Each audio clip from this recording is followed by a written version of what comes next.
Hey guys, I'm Jessica Mulder, and this is The Hard Way Pod, the podcast about learning from your mistakes. Today, we've got Seyi Sounds, a recording artist, songwriter from New York City, and we've also got a guest host today who's been on the pod, and that's Coco Lee.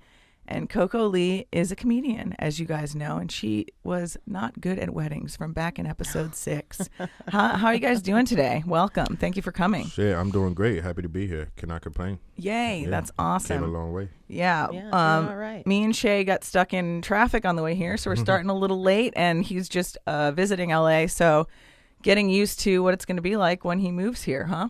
Yeah, I'm trying to. I'm trying to get here as soon as possible, sooner rather than later. Just depends on how these deals go down the next week that I'm here. Yeah. But yeah, I'm hoping. My heart's here already, so I just gotta get my body here. And you're ready for the traffic. You're ready for the intensity of it. Shit, man.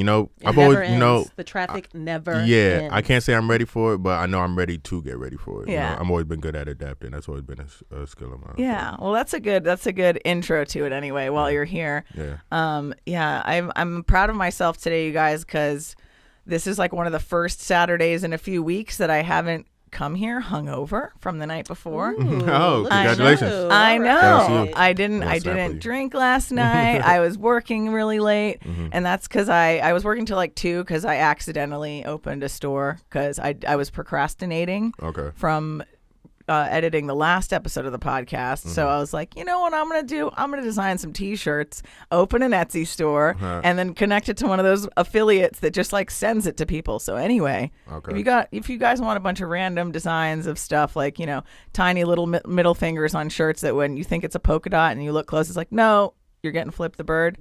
Check out Merch by Mulder on Etsy, you guys. Very exciting stuff. Keep an eye out for it. Yeah, I might be down for that. Yeah. So Shay sent a bunch of like really awesome topic ideas when he reached out to me about being on the podcast, which is super cool because he's a listener and, you know, you're staying in Kansas City, you said, right?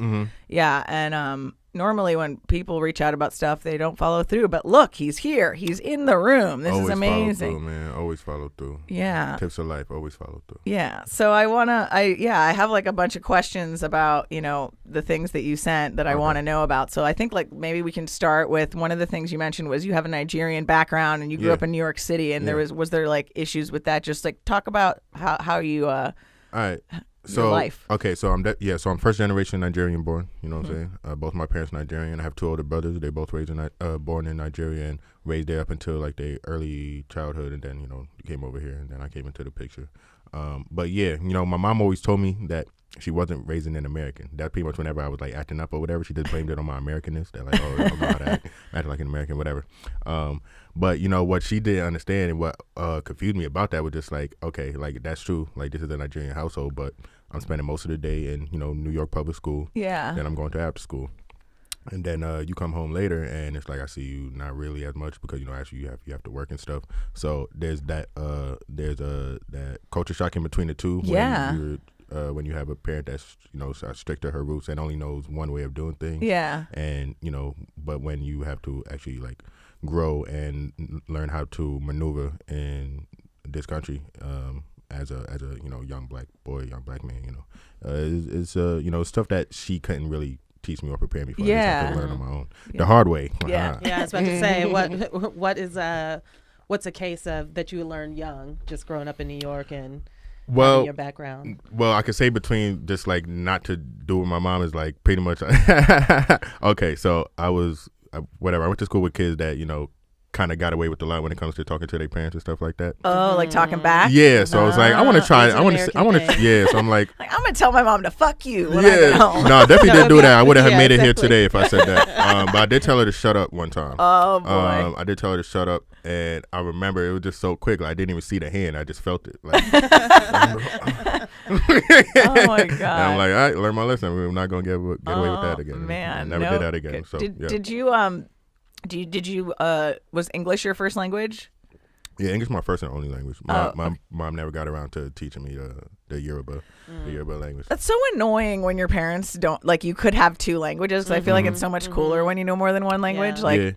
Like, I speak English, right? But I can speak a little bit of Dutch and a little bit of Spanish, but barely any. And like my dad speaks 7 languages. So I'm like, bro, you couldn't like give me one of these, especially like I grew up in a foreign country too. I'm like, I should have known at least 3 languages, but you know, living with my mom, she's American, so it was just American stuff. So I was almost like the one too, like my dad, he's like, oh, you know, I'm not going to bother because we want it to be American. So it was like opposites. He's not like being less American. It was being more American in, you know, a foreign country. So yeah, well, that's pretty interesting. And, you know, one of the other things that I wanted to ask you about too. Wait, let me just go back to the New York thing. So you were living in New York City itself, and that's where you went to Queens, school? Far Rockaway, Queens. Oh, cool. I lived in Astoria. Okay, I lived in other Astoria side of at Queens. one point. Yeah. I feel like everybody I meet out here that has ties to New York, that's like one of the first things they say is, "Oh yeah, Astoria. I spent time in Astoria." Oh, I I've have lived family in Astoria. everywhere. Yeah. I lived in Harlem. I lived in Yeah, Brooklyn. I lived in Queens Harlem a too. couple I had the best times. little apartment. Yeah,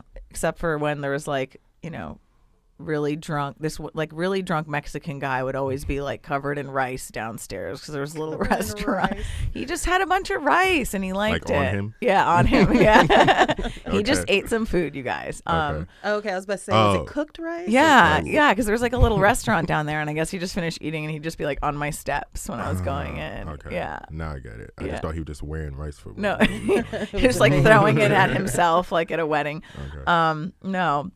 So Shay, another thing that you mentioned Yeah. that I found very interesting, and I actually like tweeted about this because I wanted somebody to find out if this happened to other people, because I don't think it's happened to me. But when you're talking, like after you're talking, maybe I can think of one. Is never saying I love you first. Yeah. And then you put never again in Yeah. parentheses, and I was like, well, I got to hear about this. No, I'm never doing it again. I mean, it happened one time, and I'm never doing it again. That's it. Like, that's the end of the story. So give us the lesson in it. give Like, us was the it- give us you the said it, and context. she was just like, Well, I "Oh, mean, I'm cheating," or Nah, was it that harsh? nah. So I mean, how long were you together with this person that you loved and you wanted to tell them that you loved them? So first off, I only have like good things to say about this person. I'm not gonna say a name, obviously, because I only have good things to say about it. Now I'll say name of the people I don't have bad things to say about. Yeah. But yeah, so this was my first and only relationship. This was in college. I'm 25, so how did it last? Lasted like maybe 6 months. Started in the summer and ended around like December or something like that. Really, we were just growing apart, you know. But it was a six months though. Yeah, yeah, and really we were just growing apart. You know, we were just going in different directions or whatever. But yeah, so you're asking like how it got to that, like. Well, I'm just wondering, like when you get to the point of saying you love somebody, it's like, was it 2 weeks? No, it was 6 months. That's a pretty reasonable time.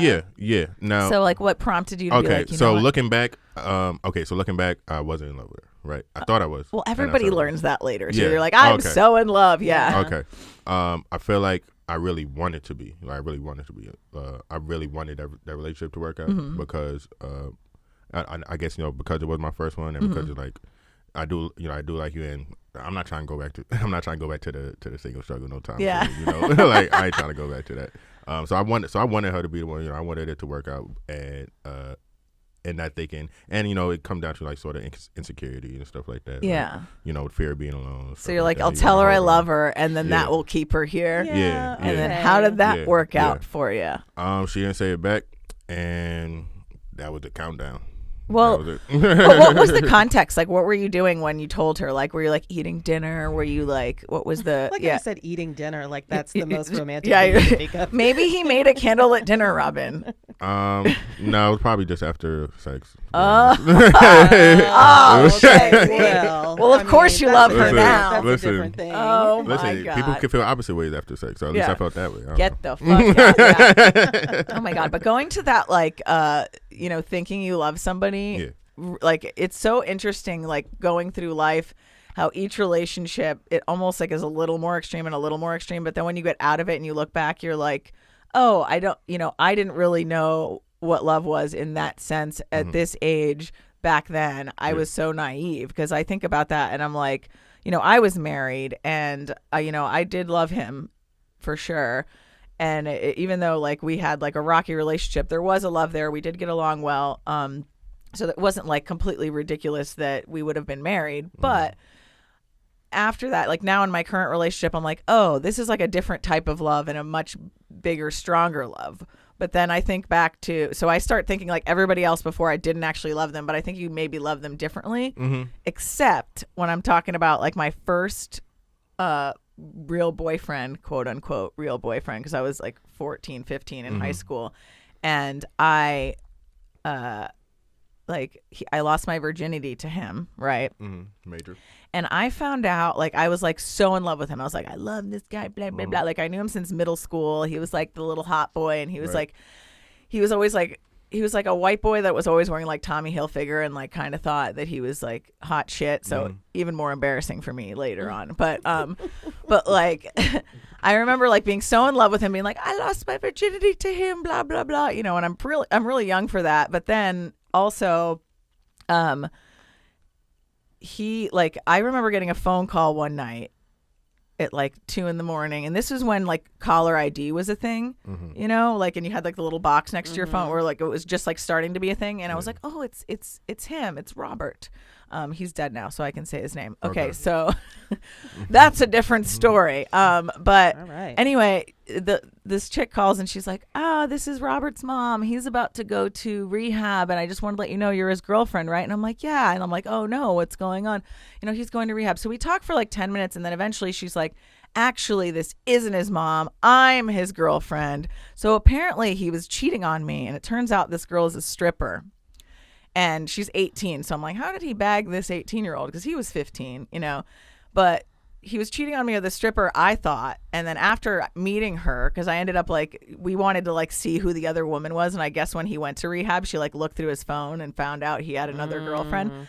I was the other woman, you guys. I thought that I was the girlfriend, because when I went like over there, like somehow she like picked me up. I can't even tell you how the fuck I ended up over at his mom's house. Like maybe she was seeing if I had a girlfriend. Yeah. Even if she was seeing if I like had some stuff over there or something, because she was cleaning out his room. So she was being really nice, you know, but I also think she was kind of rubbing it in my face, because she like picks me up in his sister's fucking car. Right. And I'm like, well, this is more like tied to him than me. Like I've been to his house like one time. His mom doesn't even know who I am. She's like the girlfriend that the mom loves. And I'm like, oh my God. This is sick. I was so in love with this guy, thinking this is like my first real boyfriend. And he's really dating this 18-year-old stripper, and he's just cheating on me randomly when he can like get away. What a nightmare. Yeah. I've been in that situation, and I actually did say it to this one guy, but I didn't mean it. And I know as soon as I said it, and he also didn't care. Yeah. So did he say it back to you? No. Oh, and no. Well, what did he say? I can't even remember. That's like how insignificant it was to me. Okay. Like I remember blips of this, but I do remember him having a girlfriend. In the end, he had a girlfriend that I got a call from. Oh no! And she said he was his cousin, and so I was like, okay. And then it just got really weird, and then eventually I was just like, all right, well. It's so funny though that they go in as being another person. It's like, you already caught them. Why are you pretending? Why aren't you just coming in hot and being like, hello, you know? Yeah. So anyway, like, so back to like the saying that thing. So you told her that you loved her. She did not say it back. Did she say thank you? Something like that. It was something awkward. Like, there's only really one right answer to that. It's like when you ask somebody to marry you, you only want them to say yes. Like, yeah.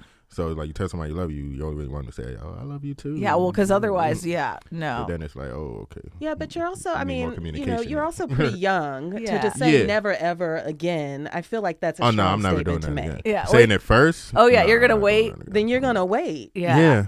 We get to talk about it. Oh my God. I'm gonna be waiting. I accidentally. I think that's. I mean, it's a little selfish. I get it, but like, it's a strong statement to make. Maybe you'll feel I'm definitely jaded. Like you're 25. You can't be that jaded yet. Exactly, and you didn't even mean it when you said it. It was after sex. Yeah. That was not. But we wasn't relationship though. Like we had a lot of. That happened. We had a lot of sex. Like we did a lot of things. They went to Motown a lot of the time. You guys, when I was first starting to date my current boyfriend, I like accidentally told him I loved him way too soon, like maybe like a month in. How do you accidentally say it's so funny that like all these things are coming up because I didn't even think of these, so I'm sitting here, but I accidentally said it because like it was kind of like we were just having a lot of fun and we were out like at a bar and we were like dating for like a month, and I was like, oh my God, I love you, like that. One of those. Yeah, but he was like kind of like shook by it, and I was like, I mean, but not like, you know, like friend love, like I love you like a person I love you. You know, I kind of like backpedaled it a lot. Mm-hmm. And then, but then it set off this catalyst where we started like saying it to each other like that. We'd be like, I love you, but, you know, not like that. Not like that. To the point where when we did want to actually say it, it was like, how do we like go over back to like really I love you? Hey, like, I love you like for real now. Like, yeah, for real. without this joke. Yeah. And it actually happened like in a fight because like I was like, we had like one of our first fights and then I was like, you know, because it was just getting so like we clearly were having these feelings but couldn't really talk about them without joking until a certain point where we like had this argument and then later I was like, can I just like actually say this right now? And he's like, yes, please, thank God. And then we got it over with and it was great. But like another lesson, don't jokingly say I love you and make it like a quirky little relationship thing because then when you really do want to say it, you're kind of it's kind of hard to back out of that. Copy. You know. Copy. Yeah, totally. I want to talk about the. Uh-oh. Since we're on this, like, we're gonna go to like the beginning sure. of dating and stuff like that. I'm so open, we can do it. there's two questions. I feel like they're kind of related. One is about dating in this age and like trying to find commitment is terrible, which I do agree with, especially in this day and age of apps and like just, you know, sexing all around like it's the 70s. But 60s, 70s. I don't know. I'm old.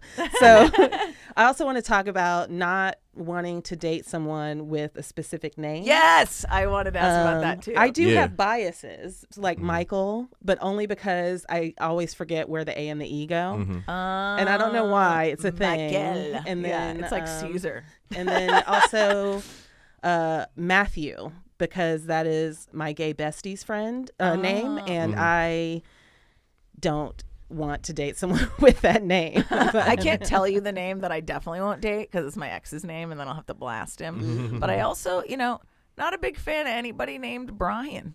I feel like Brian's are up to no good. I don't know. My brother's name is Brian. Fuck you, Brian. That's funny. But yeah, so in the dating landscape that you both are saying you're struggling with, I'm lucky that don't do it like it's a hypothetical. No. Like it is real. No, sorry, was that quotes? No. No, you were just like, No, I mean, I was when I was, you know, playing the game wrong, but now, you know. The game room. What is that? No, mean? the game wrong. The game wrong. Oh, okay. Like, I was like, is that an app? Yeah. But, you know, now I have my precautions. I have my little system, and you know, it's working. What's the system?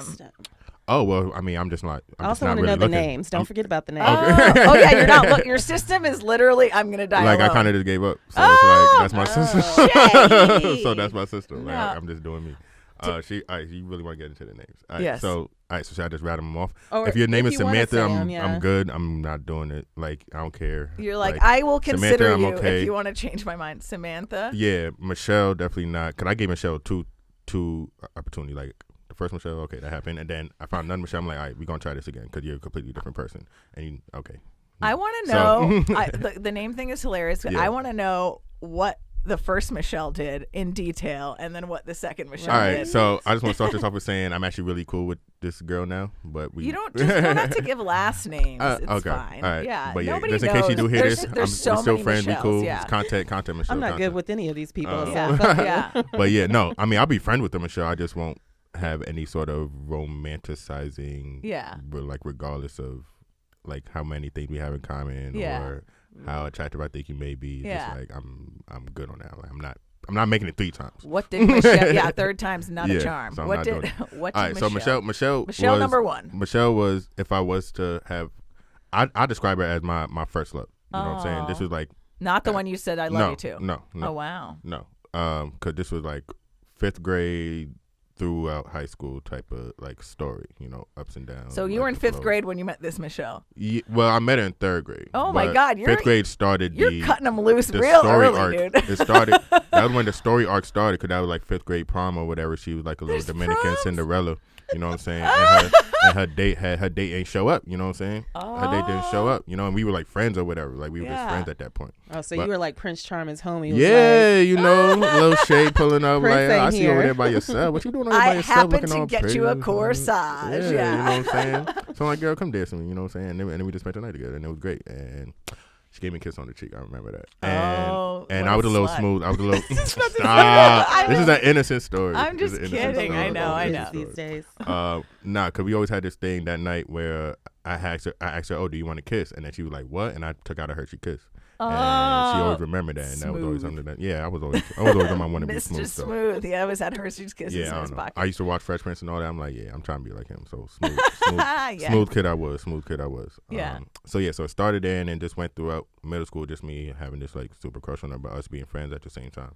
It never got to us actually getting together or doing anything physical or anything like that, but it was just a super you were just like you had an infatuation from such a young age. That's so interesting because I've never I always moved so much, so I never had people that I was in school with from like 5th grade through high school. Like I always changed it up. So yeah, but I've definitely like had weird crushes. All right, number 2, Michelle. So you just were like, all right, this didn't work out with that Michelle. And I was just in the and it didn't work because she just wasn't that like we were friends, but she knew how like I felt about it or whatever. I guess she just knew that she had me in her palm, so she kind of mishandled me a few times. So there's more. She kind of like played with your emotions. For sure. So she kind of led you on and then was like, no, we're friends. Oh, okay. So Michelle's can be kind of and it was a super fragile time in my life emotionally, just like my home situation and just trying to figure out my way in this world. And stuff so it's like a little bit of a sense memory thing. PTSD. Right. I get with Michelle's for sure. Anybody that looks like that. Looks from like my her too. 5th grade love. Yeah. Well, it went through high school, and she kept toying with his emotions, Robyn. This is like a long... And I'm a sensitive soul, Robyn, if you can't tell. But, okay, I will say this, though. The definition of insanity is to keep doing the same thing, expecting a different result. Yeah. That's why I don't mess with Michelle no more. Yeah. You needed to stop letting Michelle toy with you. Yeah. Listen, Robyn, and if I had somebody like you in my circle to tell me these things, I've been better off. Yeah. But that wasn't the case. It's like we had to figure these things out the hard way by myself. Exactly. Fair enough. It is okay. Yeah. And then you meet another Michelle, and you're like, okay. Yeah. I don't like your name because it's making me think of like the sense memory of this other Michelle, but I'm gonna plow through it anyway. Yeah, and I like you too. Yeah. So and then what did she do? Oh, well, she was married. Oh. Well, she was married. Did you know she was married? I knew she was married. I knew she was married. I knew she was married. You know what, Shay? I've got to be honest. What's these are very loose cases, my friend. Listen, but I got more. I got too much. But we just talking about Michelle right now. Yeah. So, Okay. Fair. So yeah, but no, she was married. That's actually happened in. Maybe I shouldn't give too much detail. But but yeah, that just came and went. She just like I knew she was married and everything. So my whole thing was just like being open communication, being honest and stuff like that. And she stopped doing that. So, it takes two to tango. So can't be out here dancing on my own. Oh wow! When it comes to that, when it comes to communicating, just letting each other know what's going on. Yeah. Hit us with another name. You got a Brittany in there? Yeah. I got Samantha. Brittany. I got Well, Samantha's just like Sex Teresa. in the City. Samantha cheater. Samantha's a cheater, huh? Nah, Samantha was. I actually know a Samantha that was on the last episode. Yeah. She's awesome. So. I mean, if I could put Samantha in a nutshell, her thing was just. I want to blanket all women like women don't know what they want, but she just didn't know what she wanted. She kind of just strung me along for like a year, Seems like there's a pattern of being strung along. But also, that was going this on is now a therapy session. Dr. Jess is in the house. No, but dude, it's funny because it seems like people, except for Michelle, got 2 chances. Do people get 1 chance and then you're like, that's it, that name's done? Like you might have at this point, yeah, for sure. Because that's how I'm gonna like dwindle them down. That's how I'm gonna end up with whoever like freaking Anastasia or something like some random name. You might have like a really strong. You might have a really strong connection with names, like to where like you can't. Some people have like different ways that they're better with like sense of touch or sense of taste or whatever. Is that what I'm trying to like remember this study? I can't, but whatever. The point is people's brains work differently. Like if you smell something, like I can smell something and I'm like, oh my God, that smells like my childhood. And suddenly I'm back there. I get so maybe there's something about names that like visually and emotionally brings you to a place to where you're like, all right, I had one like this. Not doing it, I will say, don't worry. There's a lot of names out there. Yeah, for sure. I mean, hey, if I got to go through them all to get to the end of the rainbow, I guess that's what I got to do. And I also will say that giving up sometimes is a good way to actually find somebody by mistake, because that's, again, not to like talk about my boyfriend around 2 single people who are just going to roll their eyes, but I literally met him by mistake and was like, during something I called a dick-batical, because I was just getting divorced and I like hooked up with a couple people and I was like, this is terrible. And I keep thinking I'm getting an STD from these like bozos. Yeah. And so I'm just not going to hook up with anybody. Actively, I'm not dating. I'm not seeking anybody out. And then I like get stuck next to him like at a friend's like gathering at a bar. And because I have no expectations and he had also been out of a relationship and also had given up, we were just both like shooting the shit like normal people rather than people who had like intentions. And I feel like if he in any way was like coming on to me at first, I would have been like, ugh, you know? So how long between getting dick down to meeting your boyfriend? I would say I probably had taken a few months off. Okay. Yeah. A few months. All right. I don't feel bad for you. But it was a few months, but there was like one accidental blip in between there before I met him. But I was like, no, dick battle's still on. Learning the hard way, though, if you do, like for me, if you do just decide to do your own thing for too long, you miss a lot of opportunities. Yeah. So like, you know, there's a balance. Well, it's not like shutting people down completely because like to your point, like he did eventually ask me on a date and I said no. Because I was like, I'm not dating, but I still gave him my phone number. And then like over the course of like a week, we were talking a little. And then like I was like, just fucking do it. You clearly like him, you know, but I was avoiding it at first. And I could have missed a really good opportunity if I was like, no, like just like a total bitch about it. But I also think when you're kind of like doing your own thing and not actively seeking somebody out, you put yourself out there just in regular situations with friends, going out more. Like when you're in a relationship or you're on dates, you're just like actively seeking out one person that may or may not be like you, and all you have to go by is what they either told you on some dating app or, you know, a friend of yours maybe is like, oh, you guys might get along. But like if you are out and you're working on stuff and you're, you know, getting stuff done, you're feeling good about yourself and you're also more like desirable to other people because you're busy and you're ambitious and you're working on things. And then you'll just like be around more people like in group settings where I think you might accidentally talk to somebody that has similar things in common as you, which is what happened to me. Yeah. Okay. Yeah. Well, I've definitely, well, for one, growing up, I was always like a hopeless romantic. I always, I don't know, look for love in the wrong places, try to overcompensate love and romance to overcompensate, you know, love I felt like I wasn't getting wherever I was. Yeah. You know, Hershey's where Kiss. I was coming up and premature, whatever. I love you. Yeah. Yeah. Stuff like that. Yeah. That was all the signs are there. But I've definitely understood that really does success of a relationship really just come down to timing. Like as far as two people in this big world coming together, you know, and actually working out, you know, it really just come down to a lot of stuff that we can't control as individuals and stuff like that. Yeah. So that's part of why I'm just like kind of cool on it. Like I'm just. Yeah. Well, you're also still very young, so I don't think you need to be rushing to. Are you on any of the dating apps, or you're not? Yeah, I am. Yeah. I have been. I am. Yeah, but I'm also past the whole like casual hooking up thing too. Yeah. I have done it, and it's like I might do it again. But as far as right now, it's like it's not what I'm into. It never really works out that well. That was to never me. my vibe for real. Well, here's the thing. So I know what I get from males on the dating apps. What happens on the male side getting from females? Like, what's your biggest gripe about those apps in terms of meeting people and starting the conversation? Yeah.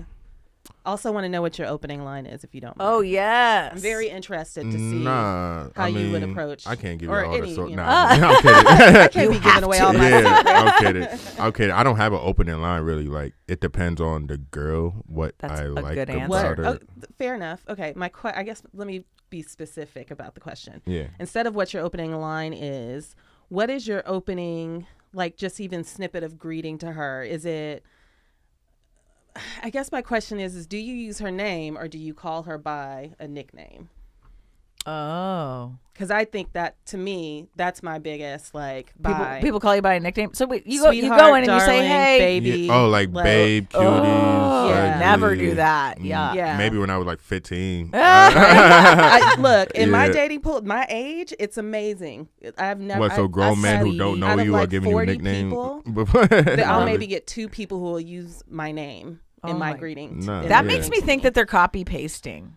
Yeah. Too. Well, they should check their typos because that's another thing I've noticed where it's like, oh man. No, I'll usually use the name because I mean, obviously it's through a phone, so it's not like a super personal connection. But at the same time, it is meant to be a connection. Like we both swiped on each other, so but I think jumping to babe or like sweetie is like wow, presumptuous. Dude. Off the rip, I don't know. I don't do that off the rip. I would have to actually like meet you and share some like intimate conversation before I start hitting. Yeah, you'd probably go in like, oh, I saw in your profile you like this. I like this. Yeah, like you know, like a normal human being. A normal fucking human being. Yeah, get a grip, guys. Yeah, there's a lot of shit that's like, not normal. Why don't you might as well just go drive around and whistle at people. Oh my god, hey baby. Men in their 40s, please listen to this 25-year-old man. Because it is a fucking problem. He knows this is romantic. Bring Hershey's Kisses in your pocket. Yeah. I've always been wise beyond my years though. If you ask anybody that know me, they'll tell you I'm the old soul of the group. So So, all right, Robyn, do you want to talk a little bit more at all about some of your? You wanted to ask me about, or that I think you just asked. Well, yeah, I guess the main question is, what is the biggest thing you run into? You know what I'm saying? What is it that makes you feel like anything there's not going to be a true connection with someone? I mean, most of the time, because like you'll match with a bunch of people, but you'll send a message and then they don't answer. So it's like, which is I'm like, what's the point? That's crazy. Yeah. So they just don't answer you. Yeah. Yeah. So like that. I don't even. If I actually like read your stuff and you say follow me here, I'm like, all right, why are you asking me to do stuff? Right. Wow. Yeah. Like, they ask you to follow them. Like, why are you so like? I feel like I don't know. It's like weird entitlement thing. Like, okay, you look good, so that means I'm gonna follow you. Like I'm gonna have to go to a whole nother app to follow you there, so you can know me there. Like, nah.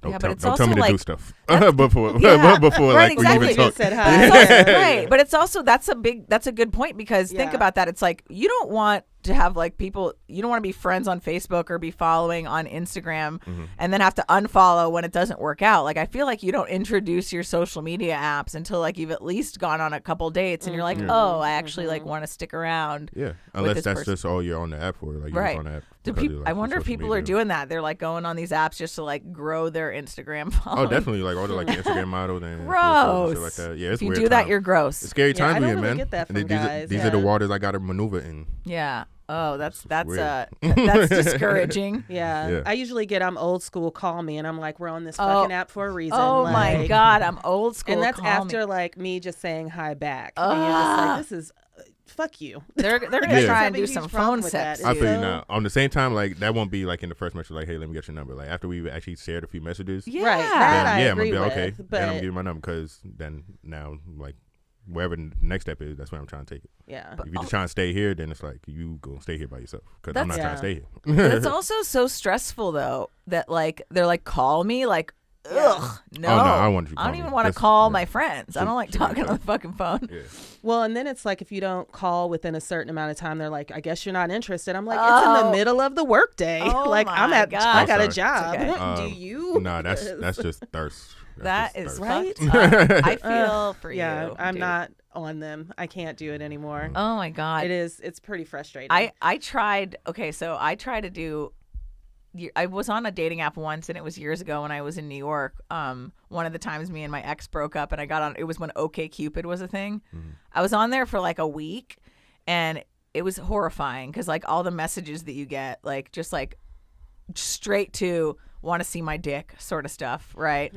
and then just like I end up meeting like maybe one person that I'm like, oh, this dude seems kind of cool, even though I'm like not super attracted to him. I'm like, it's, you know, it'll be nice to like go on a date because I was never like a big, you know, job interview date style person. Like I always like met people through friends or events and things, and so I already had Victoria, met them. that's another one. Victoria, no, Victoria slow. Sorry. Is a menace. Okay, sorry, I'll tell you what. Yeah. No, Victoria. Actually, I agree with that name. Yeah. But. Yeah, I remember like I ended up canceling the date because I freaked out and I couldn't go through with it because I was like, I can't just like show up here and be like, hello, this is who I am. It's like that's so stressful, you guys. See, and you just made another one of them assholes right there because you stood him up. Now he out here doing dumb shit. I didn't stand him up. I canceled. Oh, I'm not a jerk. I was like, okay. I'm sorry, I can't. You know, I just got out of a relationship. Like, you know, okay. Yeah. See, somebody like me, I could appreciate that. Just like being honest, communicating. No, I wouldn't just stand him up. Like he could go like, you know, give up on love after that, you know? Yeah. That would not be good. I don't know if it's just a New York thing, but, you know, the women I've, you know, interacted with, just like their communication skills is on like zero. Well, you know? I lived in New York, and the men over there aren't so hot either, so I'll tell you what. No. Yeah. So maybe we can start pivoting off of the romance topic and just start getting into, you know, music and stuff, like how... how did that start? Are your parents musical? Like, give me a rundown of how you ended up coming to LA to go to meetings and be, recording artists, all this stuff. So how far back do you want to go? Do we want to go back to Well, I mean, when the seed was planted? Or? Yeah, I'd love to see when the seed was planted, or it's up to you. But yeah, seed was planted would be good, because it's like always interesting to me to see how people get into music, given that it's an entertainment field. And I grew up in a family that was very business oriented, despite my mother being musical. Yeah, because it was like more of a hobby. It was looked at. So when you don't have that support as a young kid to like go towards the arts, it's surprising to me when people end up doing it anyway. Yeah, well, I mean, music was always around. Like, it was as much, like, it was around as much as, like, the air I breathe, like, the food I eat. Like, there was music around. Whether it was, like, my mom playing it while she was cleaning, playing, like, the, old Nigerian stuff. Whether it was my two older brothers, that was both into, different type of music, hip-hop and that type of stuff. Or whether just being outside, New York energies, like, cars flying by, radios, all of that stuff. So I was always around it. And I wrote my first song in 3rd grade. Oh, wow. Yeah, nice. I wrote my first song in 3rd grade. It was called After School. Ah! And, and it was just about, like, a kid that couldn't wait for, like, school to be over so I could go hang out with my friends after school and stuff like that. What else was I going to rap about? Yeah. So, yeah, and a really big influence for me at that time, me being in 3rd grade, I was, like, 7, 8, was Lil Bow Wow being, like, around at the time and being, like, one of the biggest, like, stars in rap, but being, like, a kid star. Yeah, that sort of shows you that it's possible. Yeah, because I'm seeing him doing, like, if he could do it, I could do that shit too, He's doing movies and all that. So I'm like, so I could do that shit too. So what I did was I had his movie, Like Mike, the DVD. I had it on DVD, and one of the features of it was you play a music video from a song off the soundtrack called Basketball. They did a remake of the song Basketball with Fabulous or whatever. And this was obviously before like YouTube and stuff like on demand, whatever you wanted on demand. So this was like my YouTube at the time. So I would pause it, I would play it, pause it, and I would write down the lyrics. Write it down. Then once I did all of that, I would recite it, and that would help me. Before I knew it, I was practicing, flows and breath control and pockets and delivering those type of things. So I was able to do that, and I would do that for like other popular songs that was out too, just like writing out the lyrics and reciting them and like how the rappers did it, and then figuring out how to do it my own. So I did that as a super young kid. Then middle school, I started writing like parody songs, what I'm saying, like doing like remixes, like funny stuff like that.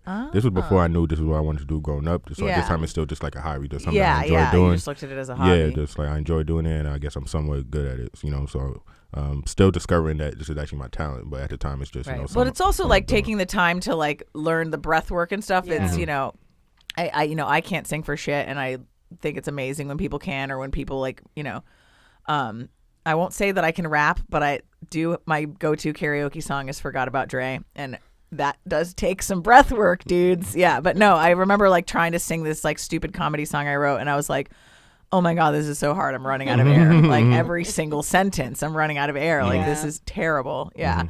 So you started realizing, so you were like interested, but you didn't look at it as like, oh, this is like my path. Yeah, this is what I'm going to do. Like, I didn't know at the time. Probably at that time I still thought I was going to be a professional athlete. Or okay. So you played sports. Yeah, I played sports too. But yeah, at that time I was just like living. I was just trying to honestly just make it home every day. You know what I'm saying? That type of thing, just like make it to next week. As a kid, you're not really thinking about the future. You're just sort of thinking about like like my homework, getting out of class. Homework, not getting beaten, making sure the dishes are clean. Oh wow. That type of stuff. A lot of less words. So as an artist now, and doing different shows, I don't know.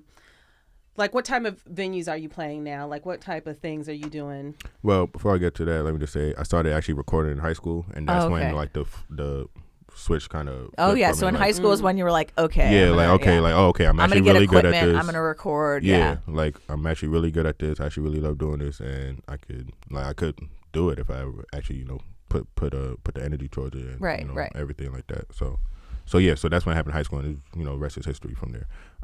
But as far as venues go, I just I started off small like everybody else, so I started off just doing small stuff like little open mics and stuff like that. Small venues out on Long Island and stuff like that, because I went to college on Long Island. Okay. And that's when I started like really performing and stuff like that. What'd you go to college for? Professional communications. Oh, all right. Yeah, and I minored in sociology. Cool. Right. Yeah. I actually thought I was going to do stuff like this, like radio and whatnot. Well, you could still. I mean, that's. Yeah, it's just like the radio is kind of like dying. Oh yeah, well no, now it's podcasts. Yeah. So get a podcast. Yeah. Everybody's got one. It's like Polaroid. They were going to discontinue the film, and then everybody got into it. So. Yeah. Oh man. Yeah.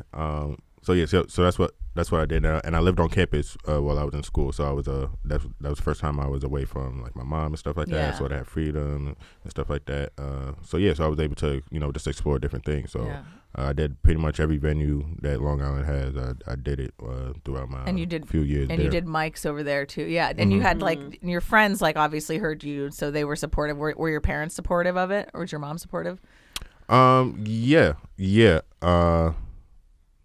No. No. She wanted you to play sports? Like, what did she want you to do? No. Okay, so she wanted me to go to school. Like, she's the reason why I went to that college. I was going to go to college for music. Yeah. Oh, and she's like, no, pick something like. Yeah, she was like, listen, because I got accepted to some really good schools like around the country, but they was all private universities, so they cost more to out of state. Yeah, out of state's expensive. And mom was like, listen, I'm not co-signing for any of these loans that you would need to go to these schools. So when she said that, I was like, okay, so it's not happening. So dang. Yeah, so I had to repivot. So I ended up going to Farmingdale State College. And I'm not gonna say she was supportive, but the thing is just like I said, this is still a super traditional Nigerian. And there's so many Nigerians in the music industry today. It's kind of crazy. And it's super motivating too. But I know they could all relate to trying to have that conversation with your mom. Like your mom that probably wants you to either be a lawyer or a doctor. One of those just like staple things that like you'll make this amount of money. Right, something solid and because I feel like parents look at it and they're like, I already it was hard for me and I learned the hard way all these ways to like take care of you, a human being. You can't just go flitting around being some artist. You have to have a real job, which is what my family was like. And it wasn't that they weren't supportive of me seeking it out, but they're like, but you have to have a real job. You have to go to college for a real thing. Like my mom was like, be a lawyer, be a whatever, not an artist or a comedian or whatever. Yeah. But there was just nothing else that interests me to that level. Something I could I would dedicate 6, 8, 10 plus years of schooling to, just to get into it. There was nothing that just put that energy in me to pursue that wholeheartedly. And at the end of the day, I always knew I know my mom wanted the best for me, but at the end of the day, it's I'm the one that has to live this life that I have. So right. Yeah, and if she's not helping you pay though, that's kind of a hard thing. So you kind of had to compromise there a little bit. With college, with college, I pretty much broke, didn't have that much money as a family, so government gave me a whole bunch. Oh, that's awesome! Yay, government for once. So shout out to the grants. I still got college debt like everybody else, but it's pretty minimal compared to most people with a 4-year degree and stuff like that. So. Totally. So yeah. So did you have a question? I see you were Well, yeah. So, okay, this is my follow-up question to the venue thing, because now you're here in LA, having meetings, making deals, hopefully. Yeah, hopefully. And stuff like that. So you're at a certain point in your career. So, and I'll get around to it. But I went to an event last night that was a listening party / jam session that started 2 hours late, even though I still showed up 2 hours later. Who was it for? I honestly can't even remember the guy's name, but he had various artists. He wasn't that great. But my question for you is, so now that you're at this point, and speaking of learning the hard way, what is a venue or an event you did? Because I know how small the venues can get in New York, where it's just what is it? Was there a moment where you were just I ain't doing these types of shits anymore? It's like with being a comedian. I'm not going to do I can't fucking do this anymore. Yeah, I'm just not dealing with promoters anymore. I'm not dealing with shanky promoters. Promoters New York. Okay, so I don't know how it is out here, but pretty much. It's all about the dollars at the end of the day, So there's not really, if any, there's not much any of any institutions or companies that are actually trying to push the the culture for it as far as like They're- the art scene, the music scene. Yeah, you they're know? just like, we need to make money. I Yeah. don't care how janky it is. Yeah, that's like literally there's like nobody a trying show. to. Yeah. Not trying to say to nobody, but there's very few in a market like New York that has this talent in abundance and art in abundance. There aren't these companies that are actually trying to cultivate and like nurture this talent and promote them to the next level in their careers. It's just people trying to like get whatever money they can out of them. And making you recycle, repeat. And making you like promote the show for them. Like you better. Do they have like similar things like with bringer shows? What we have is like, oh, you have to bring this many people, or you don't get to perform. That sort of thing. Yeah, exactly. Like you got to sell this amount of tickets. Yeah. It's like what is your job then? If you're supposed to be promoting this shit, well, you're supposed to be. The thing I love is like we're not getting paid. Yeah, we're bringing the people, and then like you have drink tickets. Yeah, but you have to ask for those motherfuckers. Yeah. Oh my gosh. To me, it's just like if you pull out a wad of drink tickets at the end of the night, I got a problem. Yeah. Oh yeah. They did that on purpose, strategically, probably. Yeah. And most artists just don't have like people behind them to like steer them in the right direction to like avoid learning stuff like that the hard way.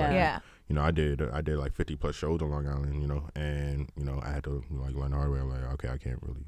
This isn't for me. Like I can't do this anymore because I'm not growing. You're not growing. Like, you're not getting paid. Backwards, yeah, exactly. I mean, I saw a lot of talent last night, but the sound system was so bad you couldn't understand anything that was happening in the song. So it was like, I mean, except for the one guy. The one guy hosting was terrible. But oh my God. The people he had brought in with him were actually pretty good. They were, they had something, but it was just this bad venue, bad sound system. Well, that's the whole thing. It's like, how can you have a music listening party with a shitty sound system? Like, it was pretty bad. Yeah. Yeah, and as artists, all we want to do is share our art and be heard and and be seen. So it's like, and when you don't have any other option, like you're gonna do it. Like you're gonna pay to perform, or you're gonna like pay to open for this artist on that night. But the promoter's not gonna tell you that there's like 15 other acts that paid. So. So there's gonna be like 15 artists that's opening for this artist that everybody's actually there to see. You're gonna get like 2-3 minutes, maybe. You get one song, and then get off for the next one. Maybe like 3. No if one, you're lucky. no one in the crowd is paying attention. So it's like, what did you pay for? It could be defeating. It could feel defeating, but Well, I just noticed because I did a bringer show recently, just to like get up on stage, and. Usually the rule is bring 5 people, you get 5 minutes or 6 minutes usually. You bring 10 people or more, you get 10 minutes. And I brought more than 10 people.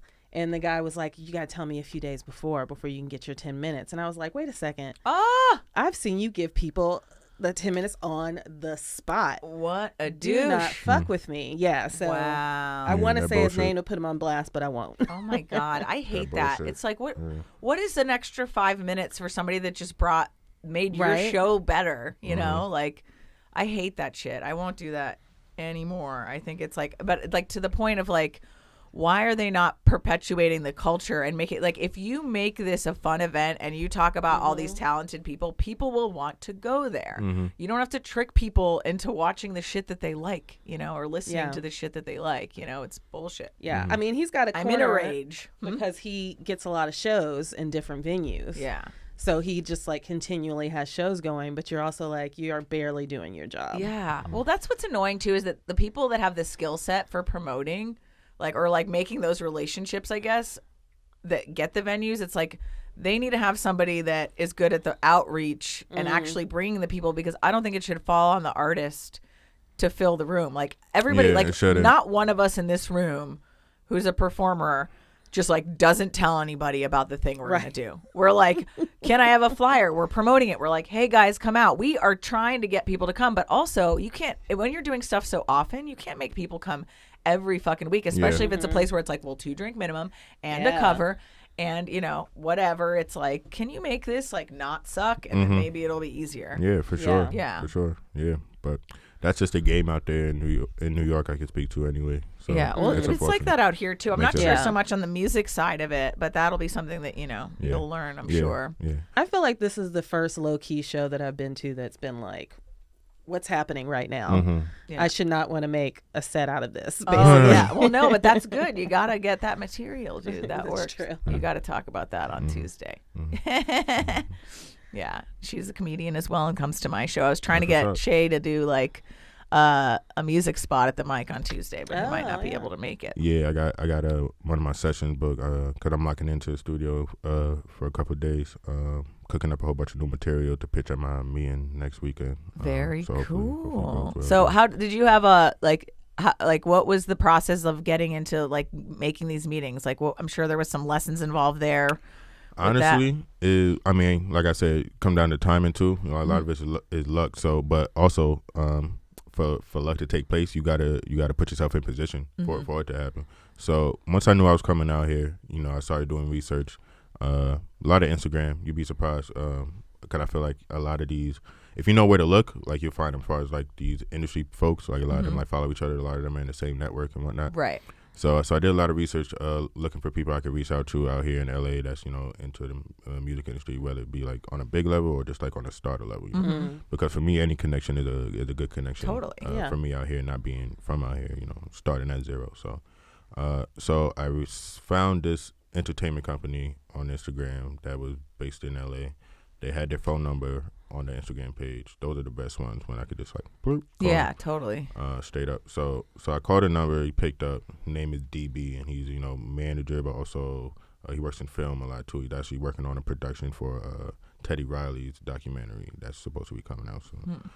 So I called him. Yeah, so I called him and pretty much, you know, told him my spiel, like, hey, you know, I'm Seyi Sounds. I'm from New York. I'm be in LA around the Grammys and whatnot. Yeah. I want to see if we could connect and whatnot. So we spoke for a little bit, and I sent him, you know, like some songs I have in my bio and all of that. Emailed it to him. Obviously, you know, he was receptive to it because we got on the phone again like a few days later. Cool. And he said, you know, he's interested in working with me and, you know, would like to help me with whatever I'm trying to do out here in LA. And so I actually met him physically like a week before I came out here because he happened to be in Kansas City and he owned the studio in Kansas City, which, you know, happened to work out. Did you know that? I didn't know that. Shit. I thought he was just based in LA. Kismet. I was about to say, that's a sign. Yeah. I thought he was just in LA, but yeah. I love that sort of shit. Yeah, so he happened to own the studio in Kansas City and he happened to be in Kansas City for a day, like a night, because then he had to go back to, I want to say, North Carolina or something like that. He traveled a lot. But so we sat in the studio and it was cool. It felt like, you know, super like, this is like my first time, I guess, meeting someone of this like stature, this setting, you know. But it felt sort of like, you know, like a mob meeting, you know, like we sit at the big table, you know. Yeah. He's sitting across from me. He got his sunglasses on, so I can't read his eyes and stuff like that. Oh my God, inside, that's so mean. Yeah, so I'm trying to play it cool and everything, like, yeah, you know. But we had a really good conversation, and pretty much, you know, what best part about him is, you know, he's not, you know, I don't have any paperwork with him, so he's not like locking me in. I don't owe him any money or nothing like that. He's really just doing it just because he supports artists and he wants to see you know, artists succeed. And which is that's the type of person you want in your corner. That's like yeah, for sure. So I told him I was going to be out here, and he had the connection with the publishing company that I'm going to be meeting with. Very and cool. with the studio that I'm doing the sessions at too, helped me get a nice little discount on one in North Hollywood, and he owns one near Dodger Stadium that I'm going to go to. So yeah, and it just came down to, you know, luck, timing. Obviously, I reached out to hundreds of other people, and a lot of them didn't come through. Hundreds of people, one connection, but very cool that he ended up happening to be in Kansas City. You know, well, I think we're running out of time soon, right now in a few minutes. So let's use the last little bit so you can. If you want to promote anything like that's out right now, we could do that. Yeah, for sure. So I'm on all streaming platforms. Anywhere you get music, you can find me. I go by Seyi Sounds, SEYI Sounds, space in between. That's why you hear me say 2S a lot, because those are the initials, 2S, Seyi Sounds. And I'm wherever you get music, I'm there. I have all my singles are online. I'll be putting out new stuff soon, depending on how this meeting goes and, you know, the type of business that I could get done. That's really why I haven't put out stuff recently, just because I'm trying to actually get my business right. I'm trying to level up. And you don't want to like throw it all out and then have it become irrelevant. It's like, you know, what they say, if a tree falls in the forest and no one's around to hear it, did it actually happen? That's how it feels when you are an artist without any sort of like push or around you, without anything around what you're putting out. To increase the awareness and exposure and put it where it needs to be in order to be received how you want it, because, you know, obviously I put my all into it, so you know, I just, you know, I want as many people as possible to be exposed to it, because everything's so oversaturated. It's really, you know, it is. So before we sign off, I will say one thing about these names again. Okay. So don't worry about the names because check this out. I've got my soon-to-be sister that my brother's marrying. She's named Sarah. And my boyfriend's sister is named Sarah. They're both awesome. I knew a third Sarah who I also thought was awesome and was like, have you ever met a bad Sarah? Thinking I'm making like a kitschy joke. Mm-hmm. This backfired so horribly and I don't have time to tell it, and I don't think I can because it's still a little too new. But I'll tell you what, she turned into a maniac that now hates me. And I'm like, well, I guess there are bad Sarahs out there. Damn. But guess what? 2 out of 3 is pretty good. So I don't think you can just say the name is all that it is because there's shitty ones and there's good ones. Well, so if you meet that third Michelle and you feel like you're in love, you might want to just go for it, dude. It depends on when it happens. Like if it happens tomorrow, it's not going to happen. Yeah. It's too we'll see, buddy. We'll see. In a few years, maybe. All right. Well, thanks for coming, Shay. And thank you for having thanks, me. Robyn, for helping me host here. This was awesome. And this will be out not this week, but the following week. So I'll post all the links to everything in there. Okay, the visual as well, or do you post like all of them at the same time? I put them in like the actual like the post, but I'll put them in the post and I put them in the actual like pod upload thing that shows on iTunes. All the links will be there. So cool. Yeah, I'm looking forward to it. I'll catch you guys next week. Hi. Oh wait, Thanks can I give a shout out? Yes. Quick? Okay, so shout out to the people that's letting me stay here in LA. That's why actually like a big part of me being out here. Oh, awesome. Is having somewhere to stay. So shout out to Ashley, Nina. It's actually her birthday. Nina's her Happy birthday, Nina. Yeah, we're going out tonight. Yeah. Shout out Gina, Nina. Zach, and everybody I met out here in LA, and hopefully more blessings. Yeah. All right. Cool. Yay. Bye, guys. Bye. Bye.